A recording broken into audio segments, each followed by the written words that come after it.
Hello friends, आज हम लोग यूपीजीके की नेक्स्ट क्लास करेंगे और आज हम लोग हाथरस जिले को पढ़ेंगे। चलिए शुरू करते हैं।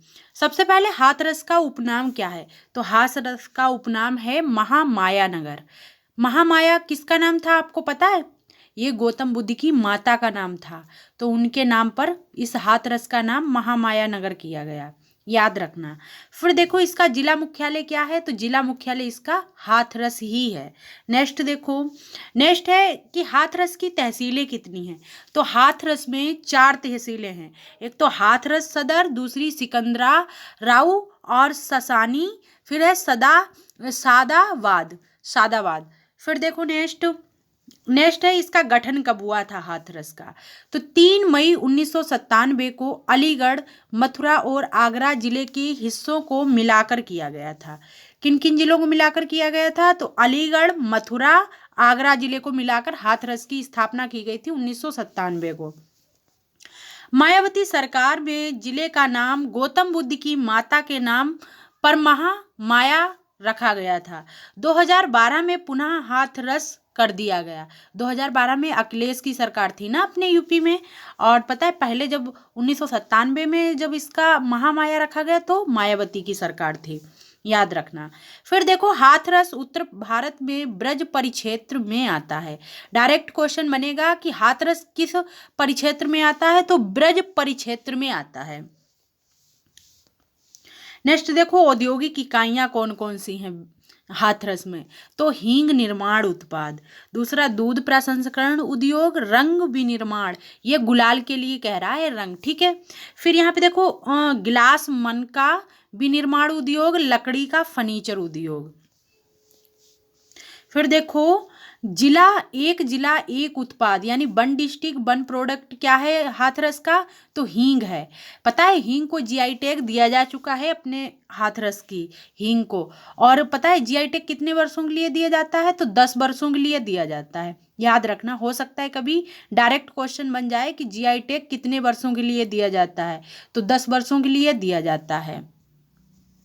और पता है एक जिला एक उत्पाद योजना कब शुरू की थी? तो 24 जनवरी 2018 को शुरू हुई थी, याद रखना। फिर देखो पर्यटक स्थल कौन से हैं? तो दाऊ जी महाराज का मंदिर, महाकाली मंदिर। महाकाली मंदिर और दाऊ जी महाराज का मंदिर फेमस है, यहाँ पे प्रसिद्ध है पर्यटन के स्थल में, ठीक है। ये हाथरस में है। फिर देखो हाथरस को हींग की मंडी एवं हींग व गुलाल की नगरी की संज्ञा दी जाती है। डायरेक्ट क्वेश्चन ऐसे भी बन सकता है हींग व गुलाल की नगरी के नाम से किसे जाना जाता है? तो अपना हाथरस हो जाएगा यूपी का।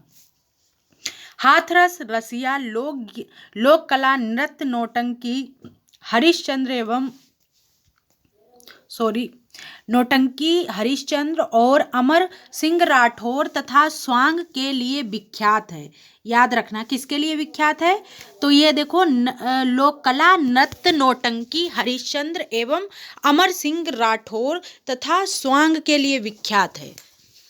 प्रसिद्ध शायर काका हाथरसी इसी जिले से संबंधित थे। देखो ये शायर थे काका हाथरसी।